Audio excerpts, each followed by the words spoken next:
Bom, pessoal, Petrobras, o assunto do momento, depois de uma queda forte, né, nas suas ações, muita gente querendo saber se é hora de comprar, se não é, alguns até se gabando em redes sociais por ter comprado ou não, ou por ter vendido, né? Mas qual que será que é o cenário real, né? E saiu porque nós temos três coisas muito importantes essa semana. Resultado do quarto trimestre e do ano de 2023 inteiro, interferência do governo e uma suposta questão de privatização de Petrobras ou de algumas outras estatais aí que estão em pauta, tá? Então, se você quiser entender direitinho o que está acontecendo de verdade na prática, bem embasado, fica aqui com a gente nesse vídeo que a gente vai falar isso tudo de uma forma bem sensata e prática para você.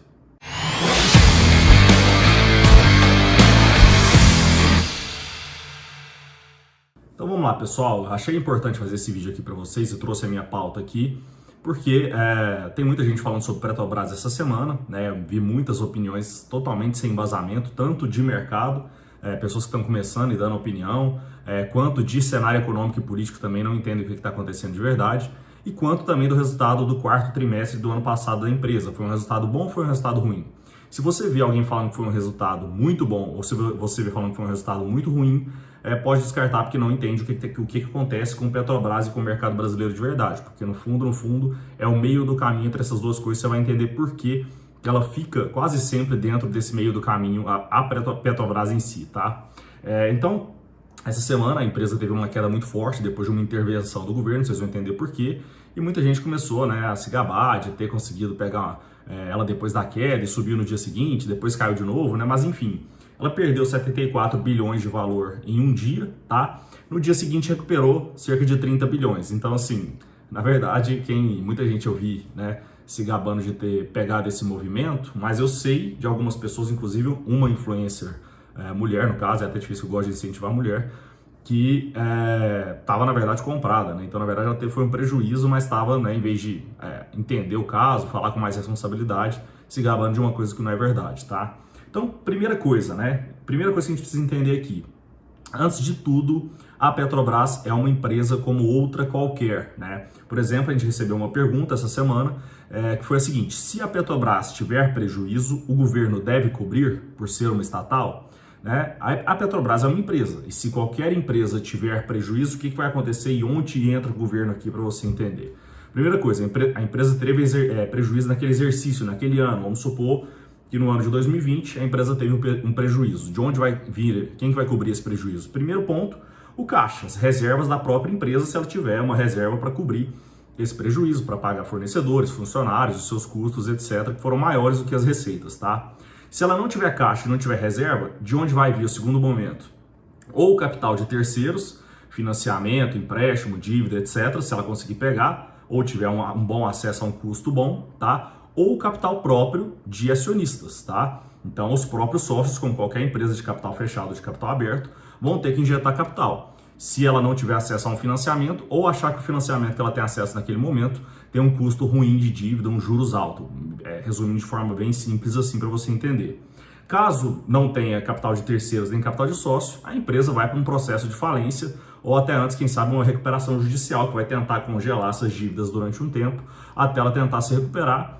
E se não se recuperar, é a falência mesmo, onde vai ter o leilão dos ativos daquela empresa, vai vender o que ela tem ali, de que tem algum valor, para pagar as pessoas que tem ali. E primeiro vai vir funcionários, governo, impostos, né, os credores, as pessoas que a empresa deve, né, principalmente primeiro os que têm alguma garantia, existe uma ordem, tá? E por último, se sobrar alguma coisa, para os acionistas, tá? Geralmente os sócios da empresa não ficam com nada, se ficar é o último a receber ali, tá? Esse é o processo normal.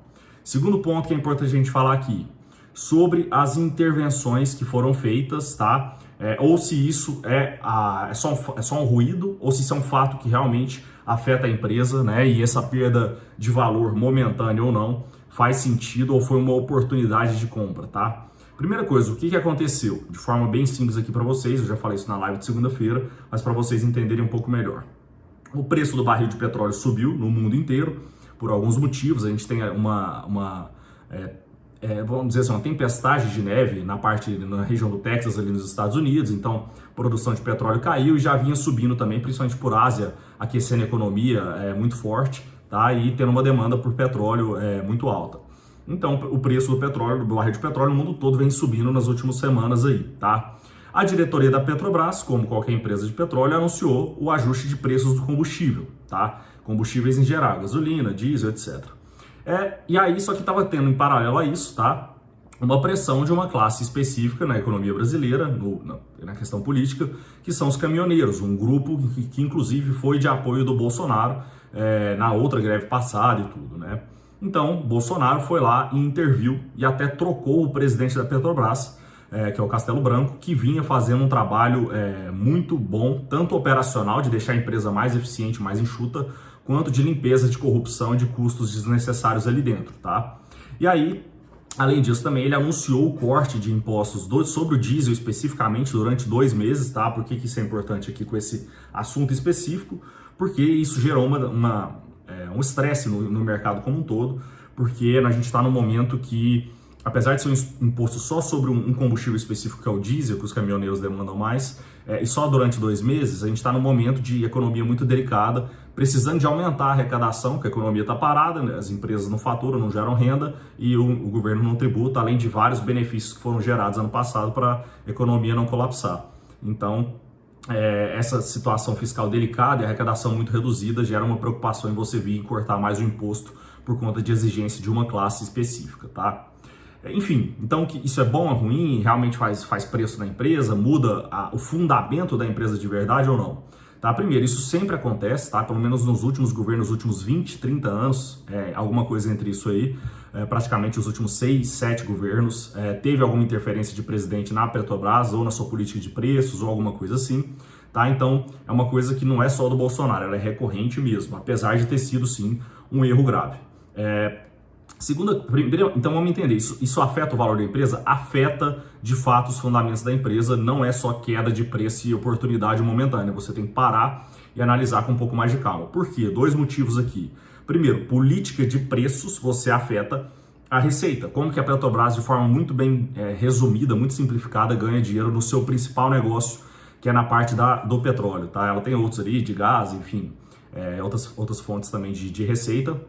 Mas ali existe a diferença entre o Brent, o barril de petróleo, o preço que ele está no mercado, e o custo que ela tem para extrair petróleo e produzir e gerar aquele barril de petróleo, tá? As empresas mais eficientes do mundo fazem isso aí abaixo de $15 mais ou menos. Hoje o barril de petróleo está em torno de $60, então um lucro muito, muito interessante, né? Tem, lógico, as despesas administrativas também, não é só isso a despesa da empresa. Mas a Petrobras tem conseguido fazer isso também até em valores por barril de petróleo bem menores e tem ficado bastante eficiente em relação a outras empresas do mundo. As empresas, por exemplo, do Oriente Médio ali fazem isso abaixo de $10 já há bastante tempo. As empresas do Shale Gas, que são as americanas, elas não conseguem fazer nesse preço, elas fazem geralmente acima de $20, $30, então quando o barril de petróleo cai muito, essas empresas passam bastante apuro, tá? E ali outras empresas aí no resto do mundo conseguem fazer entre 15, 20, até algumas russas em torno desse valor. Então, acima desse valor, mais ou menos, se o barril de petróleo estiver acima disso, a empresa tem lucro, abaixo disso ela tem prejuízo. Só que qual que é o problema aqui? Essas empresas são cíclicas. Você pode falar, então se o barril de petróleo está $60 e a Petrobras está conseguindo extrair a $7, por exemplo, está tendo lucro excessivo demais, né? Só que essas empresas são cíclicas e o barril de petróleo é muito cíclico. No início do ano passado ele chegou a ficar negativo durante um tempo. Isso é um assunto para outro vídeo, vocês devem ter visto aí no noticiário, e foi uma coisa totalmente nova no mundo, tá?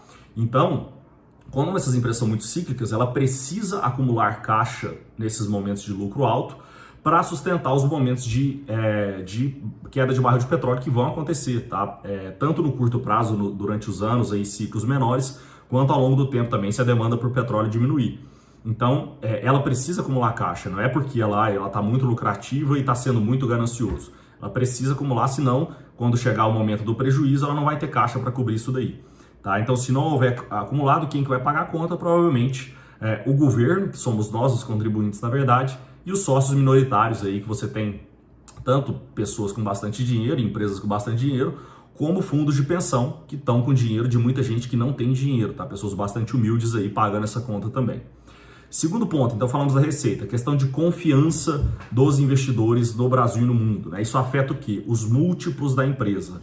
Então toda empresa, seja ela negociada de capital aberto em bolsa de valores ou até de capital fechado, quanto mais organizada ela for, mais confiável, tiver uma governança melhor, etc., ela consegue ter um preço melhor em relação ao que ela gera de retorno, tá? De uma forma bem simplificada, tô falando isso. Então você pega, por exemplo, minha mochila caiu ali atrás, mas enfim, o preço-lucro, ou o EV sobre EBITDA, por exemplo, tá? Então, uma empresa, por exemplo, vou dizer numa economia normal, tá? Você tem ali uma empresa normal, um hospital, uma padaria, seja lá o que for, investidor quiser comprar a sua empresa, ele vai pagar lá 5, 6 vezes EBITDA ou 5, 6 vezes lucro, dependendo do segmento que ela tiver. Tá? Se for uma empresa mal organizada, que não tem ali uma governança, uma questão societária muito bem organizada, não tiver uma confiança nos números dela, e se você tiver essa mesma empresa com a mesma receita, o mesmo faturamento, a mesma margem de lucro, o mesmo custo e no mesmo mercado, só que ela é organizada, ela é confiável, ela faz as coisas direitinho, etc., ela pode valer 12, 13, 15 vezes lucro, tá? Então ela vale talvez até o dobro do que a outra, sendo que ela gera o mesmo retorno que as duas, se alguém quiser comprar essa empresa, tá? Então essa é a questão dos múltiplos, né? Então, é por isso que outras empresas que não têm interferência de governo, que mexem com o petróleo também, às vezes geram resultados menores do que a Petrobras, em algum momento podem estar sendo negociadas a múltiplos muito maiores, uma PetroRio, por exemplo, tá? Então, essa é uma questão de múltiplo comparando com outras empresas. Então, no fundo, o que a gente observa aqui? Petrobras ficou bom ou ficou ruim para investir nesse caso? A Petrobras, ela tem se mostrado, eu faço essa analogia aqui até com os nossos assinantes, ela parece muito um espelho do Brasil como um todo, uma proxy do Brasil em geral, né? É aquele caso que, assim, ela quase nunca, não vou falar nunca porque nunca é uma palavra muito difícil, tá? Mas quase nunca quebra, vai quebrar, vai chegar no degringolar tudo, porque tem um papai governo para salvar. E explicando isso aqui atrás que eu estava falando para vocês, sobre por que ela quase nunca quebra e tem um papai governo para salvar. Lembra que eu falei ali atrás sobre ter uma sequência de quando uma empresa tem prejuízo, caixa, sócios ou capital de terceiros e depois falência? Um dos sócios aqui é o governo. Teoricamente, né, o governo pode cobrir esse prejuízo, né? E é um sócio que tem um caixa quase infinito é jeito de falar, óbvio que não é infinito, mas ocorreu isso muito durante até o governo Dilma. O governo ficava cobrindo prejuízo gigantesco da Petrobras todo ano, isso saía do nosso bolso, obviamente. Mas, como qualquer sócio em qualquer sociedade, se um sócio específico cobra o prejuízo mais do que os outros, ele vai cobrar por isso. Ou ele vai aumentar a participação através de emissão de ações ou algum outro mecanismo assim. Então, vamos supor, ele tinha lá 10% da empresa, esse sócio que cobriu o prejuízo sozinho vai passar a ter 15% da empresa. Um exemplo aleatório aqui. Ou ele vai cobrar uns juros sobre esse capital que ele botou na empresa. Por isso que existem os juros sobre capital próprio. Esse é um assunto para outro vídeo, outra discussão, mas você tem... Uma empresa pode distribuir lucro de capital aberto via dividendo ou juros sobre capital próprio. O juros sobre capital próprio, o que ele significa na prática? É um juros que a empresa está pagando pelo capital que os acionistas colocaram dentro dessa empresa. Então, se você teve, nesse caso, um acionista que colocou mais que os outros, ele pode receber mais do que os outros esse juro em cima do capital que ele aportou. Então, praticamente, ela é uma empresa que ela não passa desse nível aqui. Ela bate no fundo ali e ela não morre, tá? Ela sobe de volta, mais ou menos é isso. Só que ela também, por outro lado, ela quase nunca voa, né? Então, por isso que eu tô falando sempre quase nunca, porque não dá para ter certeza nada, né? Não existe nunca e sempre aqui em meio de negócios e várias outras áreas da vida, né? Porque sempre tem a mão gorda do governo que não deixa a empresa fazer a política de preço dela, acumular a caixa quando tem que acumular para depois sustentar o momento bom dela. Então, é uma empresa sempre mediana. Aquele negócio sempre no meio do caminho, tipo o Brasil. O Brasil sempre chega na beira do precipício e nunca cai, nunca pula, mas também sempre é voo de galinha, nunca voa e nunca chega em nenhum lugar. Ele sempre fica ali, mais ou menos no meio do caminho, tá? Muito parecido. Ou seja, olhando desse ponto de vista, é uma empresa boa para especular, ou seja, comprar quando ela está sofrendo demais, tá? E cair fora quando ela está indo muito bem, né? Então, nesse valuation atual, nesses preços da empresa, ela não está no valuation super atrativo, né? Ela já teve há pouco tempo atrás em R$7, R$8, R$13 há pouco tempo atrás. Agora ela estava a 30 e poucos, caiu para 28, caiu para 22, se não me engano, agora esses dias aí. Eu não lembro o valor exato aqui agora de cabeça. Mas enfim, então tomem cuidado, que eu estou vendo muita gente fazendo graça, comemorando, etc. em rede social. Mas você vê ali, o cara bota, a pessoa bota igual essa menina que eu dei o exemplo, bota ali o resultado de um dia, sendo que ela estava comprada, que eu sei antes, né? Enfim, fica difícil apoiar nesse caso, porque eu tento apoiar até todo mundo que está fazendo um bom trabalho, mas assim, tem muita gente mentindo em rede social, e assim, o máximo que essas pessoas fizeram foi diminuir preço médio, diminuir um pedaço do prejuízo que ela teve e tá se gabando de ter pego uma oportunidade aí, e isso não é uma coisa legal, né? Achando que fez grande coisa só por isso, tá? Então, nesses casos, quando você vê um estresse de mercado desse jeito, o que eu vejo no momento? A minha opinião pessoal, que eu tenho falado para os nossos membros. Comprem as outras empresas que a gente tem na carteira que sofreram também junto com essa puxada de mercado e que ficaram muito baratas também. A gente teve várias oportunidades que deram oportunidade de empresas que estão num momento mais seguro do que a Petrobras, tá? Então, até a própria Eletrobras, o que a gente fez? A gente já está preocupado com essa questão de intervenção de governo em estatais há um tempo. Então, há um mês atrás, a gente deu uma sorte, isso relativamente sorte sim, de tirar a Petrobras da carteira e manter a Eletrobras, tá? A gente tem um membro nosso, o Lucas, que é um professor de educação física, personal trainer, perguntou se a gente não ia tirar a Eletrobras, eu resolvi não tirar e realmente essa semana foi a que mais se valorizou, até porque saiu um MP de talvez de privatização da Eletrobras, etc. Então, isso eu não previa, né? Foi relativamente sorte. Eu deixei porque os fundamentos naquele preço de Eletrobras eu achava muito barato e Petrobras eu já não achava tanto, então eu preferi ficar de fora por conta de medo de intervenção de governo. Então, isso foi há um mês atrás, a gente acabou dando sorte nisso aí. Mas resumindo aqui, tentem olhar para as outras oportunidades aqui. Você tem que ver se você gostou, se você não gostou disso aqui, tá? Que é maravilhoso, sim, não é, tá? Então vamos falar dos resultados, né? Um monte de gente postando agora também que a Petrobras teve um lucro absurdo, que foi muito bom e que o pessoal não sabe o que está acontecendo, que foi o maior lucro aí que teve, enfim, e aproveitaram a queda para comprar. Então vamos ver o que significa na prática o resultado que a Petrobras divulgou sobre o quarto trimestre agora de 2020 e do ano de 2020 como um todo, né?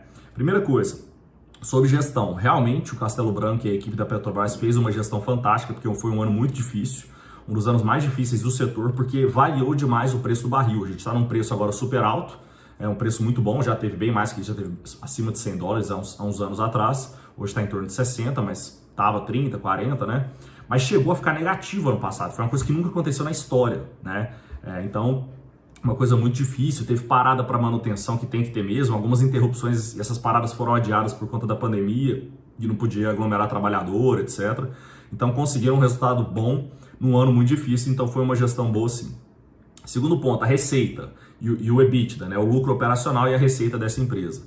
Ela teve uma receita de 75 bilhões e um EBITDA, que é o EBITDA recorrente mesmo, que é aquele que não foi advindo de outras coisas, vender ativo, por exemplo, etc., de 35 bilhões, né? E ambos caíram comparado com o quarto trimestre também de 2019, falando só do quarto trimestre agora, tá? E isso por conta dessas variações de preço de petróleo, que ainda no final desse ano, apesar de ter subido bem, tá menor do que no final do ano de 2019, no final de 2020 estava um pouco menor, então teve ali, a receita foi 8,3% menor, e o EBIT do lucro operacional, não é o lucro líquido isso aqui, tá? Foi 5,8% menor. Já quando você olha o ano de 2020 inteiro, a receita de venda da Petrobras foi de mais ou menos 272 bilhões, que é 10% inferior ao ano de 2019. Então, assim, não foi um resultado ruim, mas não foi fantástico, maravilhoso. Para um ano desafiador, foi um resultado relativamente bom a um ano super difícil, tá? Falando agora do resultado operacional mesmo, não dos números brutos, vamos falar da operação mesmo, o que teve ali. Ela teve, por que ela conseguiu ainda, mesmo com um ano tão difícil, ainda ter lucro e não cair tanto o seu resultado? Teve uma queda relevante de custos, de menos 23%, e de despesas de menos 14%, tá? Então, por isso que esse resultado veio até acima do que o mercado esperava, né? Mesmo com essas paradas que a gente mencionou, e esse lifting, então, lembra que eu falei sobre aquele custo de extração, que no fim tem um custo todo para você tirar o petróleo e colocar num barril, né? Aquele lifting cost, o custo de extração do barril de petróleo.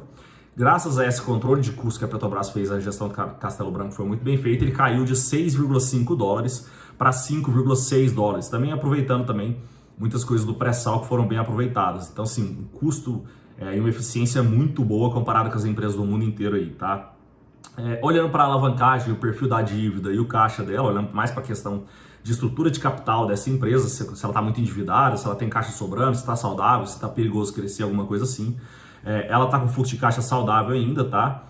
E chegou no final de 2020 com uma dívida líquida 20% menor em dólares do que no ano de 2019 e uma alavancagem de 2,2 vezes dívida líquida sobre EBITDA. é um número bem confortável, tá? Então significa que se essa empresa tem uma dívida líquida lá de 10, vamos supor, e o EBITDA dela é 5, então a dívida dela é 2 vezes o EBITDA, né? Então, a cada 2 anos, só o lucro operacional dela aqui, sem, óbvio, antes de imposto, etc., ela pode pagar essa dívida, então não preocupa tanto. Preocupa quando a empresa começa a ficar 5, 6, 7 vezes. Óbvio, isso depende de mercado para mercado, tem mercado que tem perfis diferentes dos outros, mas não é uma dívida preocupante. Aí no final, o que eu queria chamar a atenção aqui, que é onde mais importa para mim dessa parte de resultado do vídeo. Muita gente comemorando o lucro líquido dela de 60 bilhões de reais, né? Puta, 59,9 na verdade, 60 bilhões de reais. Falaram que coisa absurda, né? No quarto trimestre só. Foi um crescimento de 634% em relação ao mesmo período do ano passado. Vocês vão ver que não foi bem assim já que a gente vai falar não. Só quando você olha 2020 inteiro, o lucro líquido dela foi de 7,1 bilhões de reais, né? Então, teve uma redução em relação a 2019 de 82% no lucro líquido de 2020. Então você fala, porra, como assim? Ela aumentou 600 e tantos por cento o lucro líquido no quarto trimestre, e quando você olha 2020 inteiro, que o quarto trimestre está dentro, ela diminuiu 82%. Porque os outros trimestres foram muito ruins em termos de lucro, né? E aí eu não sei se tem alguma jogadinha aqui de algumas coisas que podem ficar como impairment ou como provisões, são coisas assim que não teve o prejuízo ainda, mas a empresa deixa parar aquele dinheiro como se fosse uma antecipação de um possível prejuízo, igual os bancos fazem quando está com medo de inadimplência, e resolveram resgatar isso aqui e deixar como lucro agora de uma vez, para mostrar um bom resultado no final do ano e mostrar que o governo teve uma decisão errada de tirar o presidente lá. Então, não sei, tô só levantando hipóteses, eu nem sei se daria tempo de fazer isso aí, foi uma coisa meio rápida, né, entre a saída do Castelo Branco e a divulgação de resultado. Pode ser que eu esteja viajando na maionese, mas é uma coisa que eu deixo o radar ligado, tá? Então, por que esse resultado foi bom, mas não foi tão bom assim, esse resultado do quarto trimestre? Primeiro, como eu falei, no ano inteiro não foi tão alto assim esse resultado, né? Segundo, que dos 60 bilhões de lucro líquido desse quarto trimestre, os números foram muito ajudados por conta desses impairments que eu falei, tá? De 30 bilhões. Então, são coisas que estavam não fizeram efeito caixa em si, mas foram colocados como lucro contábil ali de 30 bilhões, ou seja, metade daquilo ali não é lucro de dinheiro no caixa de verdade que apareceu a mais para a empresa, tá? E outros de 12 bilhões de itens não recorrentes. O que é itens não recorrentes? São coisas que não são da atividade da empresa em si. Por exemplo, você tem uma empresa lá, você vendeu um prédio, vendeu uma máquina, vendeu uma subsidiária, uma empresa menor, tá? Então, isso entra como receita, mas não é algo recorrente, tá? Então, não é um lucro que você considera da operação em si. Além disso, também no segmento de gás e energia, que não é o core business da empresa, o resultado operacional foi muito alto, então isso ajudou também nesse efeito aí, tá? Então, assim, foi um número bom, principalmente para quem o presidente chegou a falar, o management, a gestão dessa empresa está 11 meses sem trabalhar, né? É um absurdo falar isso, mas enfim, isso de jeito nenhum, foi um resultado muito bom para um ano muito desafiador. Mas foi um resultado maravilhoso, excelente, para todo mundo falar que a Petrobras está uma empresa, assim, impecável? Também não, tá? Isso aí não foi, mas a gente entende que foi um ano difícil para isso. Então, eu prefiro outras empresas com resultados bem mais tranquilos, principalmente com menos intervenção de governo, né? Para eu pagar essa empresa agora, eu vejo outras estatais que estão com mais conforto de valor e de resultados no momento, tá? E por último, pessoal, só para finalizar, perguntaram também se a gente é a favor de privatização ou não, né? O que eu vejo aqui, né? As vantagens de privatizar. Você vai ter mais competição de várias empresas competindo, o preço daquele ativo cai, igual acontece nos Estados Unidos, o petróleo fica mais barato, os combustíveis ficam mais baratos, etc. Só que isso acontece se a gente já tivesse outras petroleiras aqui para competir. A gente não tem. Hoje tem quase um monopólio, não chega a ser monopólio, que é o oligopólio. Tem pouquíssimas empresas, a mais relevante é a Petrobras, tá? Mas isso tem que ser dado um primeiro passo. Em algum momento alguém vai fazer isso, as outras vão tentar crescer, vai vir mais empresas para cá, gerar mais emprego, abaixar o custo do combustível e gerar competição e abaixar o preço, né? Agora, olhando do ponto de vista assim, se o petróleo em si, combustível, é um serviço essencial, alguns afirmam que sim, não é. Mas no Brasil, por ser um país extremamente dependente de transporte rodoviário ainda, um país atrasado, etc., ele faz mais diferença sim do que o normal. Não chega a ser um serviço essencial, mas faz mais diferença sim para a população. Então, talvez esse ponto de vista poderia ser uma empresa que não precisasse ser privatizada, estatal seria bacana. Só que, por que eu digo que esse cenário é utópico? Porque Se a gente tivesse um governo muito bom, com pessoas muito bem educadas, né, pessoas inteligentes e que sabem gerir, sabem fazer conta, pessoas civilizadas e bem intencionadas, né? Aí nesse caso eu acho que a privatização não seria a melhor solução. Só que isso é uma mera utopia, principalmente no Brasil, né? A gente sabe que as pessoas que estão ali, principalmente na parte dos políticos que tomam as decisões, e não, até que a equipe é muito boa, tá? Mas o resto ali tem interesses controversos, tem objetivos políticos e de cabide de emprego, etc. Eu acho que não vai fazer essa gestão eficiente nunca. Então pode ser que seja a melhor opção. Não sei, sinceramente, não sou dono da verdade disso aqui, mas eu realmente não vejo outra saída. Não acho que vai acontecer, mas não vejo outra saída para ser totalmente confiável ali. Então é isso, pessoal. Espero que tenha ficado claro para vocês. Compartilha o vídeo aí, se puder, curta aqui, dá um like. Deixa seu comentário se você concorda, se você discorda, né? Fica tranquilo, eu não sou dono da verdade. Espero ter ajudado vocês a ficar mais clara essa situação aí. Um abraço.